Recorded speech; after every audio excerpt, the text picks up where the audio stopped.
Hola, Manuel Barrera, Meme. I'm going to take this opportunity to make some fun of John Whitmire. John Whitmire, they filed an ethics complaint against him for using $60,000 to start a podcast.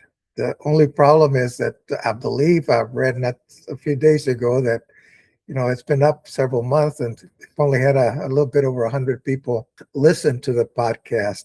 And I just thought I'd post it up there on the screen. It says, this from Facebook. Nice job. Your reel reached 500 plays. You can watch it again or make a new reel. It's 8 hours. That's how long it took a reel that I made yesterday for it to get to 500 plays.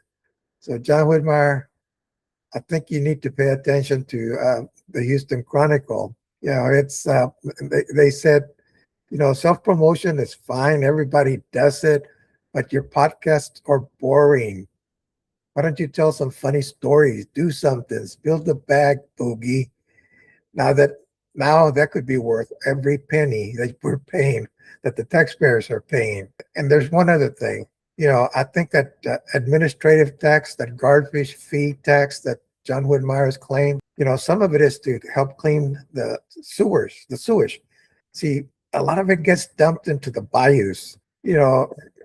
Someone wrote that our wastewater system leaks like a sleeve, and they regularly dump untreated sewage into our bayous and streams. When that happens, the bodies that are dumped into the bayous deteriorate much more quickly.